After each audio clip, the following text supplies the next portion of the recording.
একজন বিবাহিত মেয়ে কিসে আটকায় জানেন? তার সুন্দর সাজানো গোছানো সংসারে।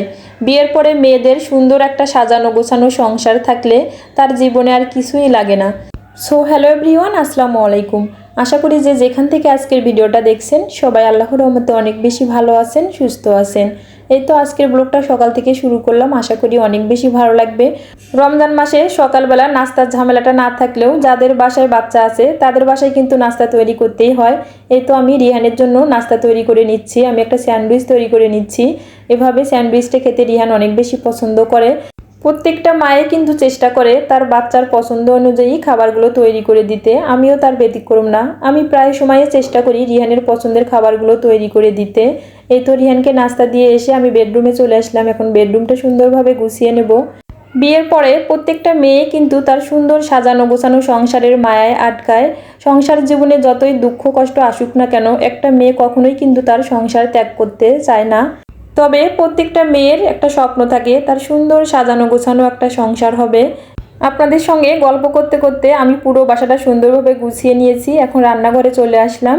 এসে দেখি কিছু প্লেট বাটি জমা হয়েছে, এগুলো একটু পরিষ্কার করে নিচ্ছি। এদিকে রিহানকে পড়তে বসে দিয়ে এসেছি, তারপর আমি আমার কাজগুলো করে নিচ্ছি। আসলে একা হাতে সব কিছু কাজ করতে অনেক বেশি ঝামেলায় পড়তে হয়। অনেকেই বলে যে ছোটো সংসারে তেমন কোনো কাজ নেই। রমজান মাসে সন্ধ্যার পরে অনেক বেশি প্লেট বাটি জমা হয়, তাছাড়া দিনের বেলাও কম বেশি কিন্তু প্লেট বাটি জমা হয়, সেগুলো পরিষ্কার করতে হয়। যারা এখন পর্যন্ত আমার এই ভিডিওটি ধৈর্য সহকারে দেখছেন অথবা শুনছেন, যদি আজকের ভিডিওটা কোনো অংশে একটু ভালো লেগে যায় তাহলে প্লিজ একটা লাইক দিয়ে সম্পূর্ণ ভিডিওটি দেখার অনুরোধ রইল। এই তো আমার রান্নাঘরটা সুন্দরভাবে গুছিয়ে নেওয়া কমপ্লিট, এখন আমি রান্না করব। আসলে সুন্দর একটা সাজানো গোছানো রান্নাঘর থাকলে রান্না করতেও বেশ ভালো লাগে। রিহান বলছিল মামুনি কিছু একটা তৈরি করে দাও। এই তো কিছু রোল আমি ফ্রোজেন করে রেখে দিয়েছিলাম, একটু ভেজে দিচ্ছি। আসলে ফ্রোজেন খাবারের একটাই সুবিধা, যে কোনো সময় বাচ্চারা আবদার করলে ভেজে দেওয়া যায়। এদিকে রিহানের বাবা অফিস থেকে আসার সময় আমাদের বাসার নিচে থেকে কিছু মাছ কিনে নিয়ে এসেছিলেন। মাছগুলো দেখছিলাম আমি যে কীরকম দেখতে।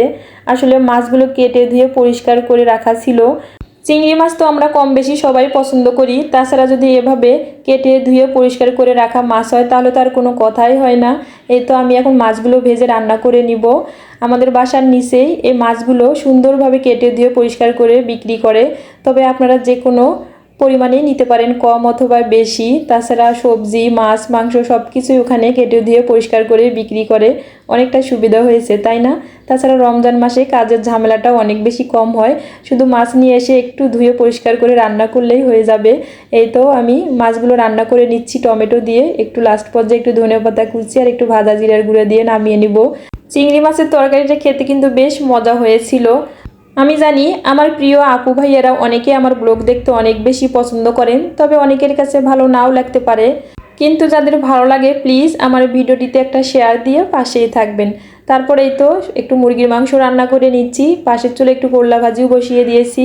মুরগির মাংস মানে তো একটু আলু দিতেই হবে, গরুর মাংস হোক অথবা মুরগির মাংস, আলু দিলে আমার কাছে খেতে বেশ ভালো লাগে। তাহলে আজকে পর্যন্ত, নেক্সট আরও সুন্দর একটা ব্লগে আপনাদের সঙ্গে দেখা হয়ে যাবে। সে পর্যন্ত সবাই ভালো থাকবেন, সুস্থ থাকবেন, আমাদের জন্য দোয়া রাখবেন। আপনাদের সবার প্রতি শ্রদ্ধা এবং ভালোবাসা রইল। আল্লাহ হাফেজ, আসসালামু আলাইকুম।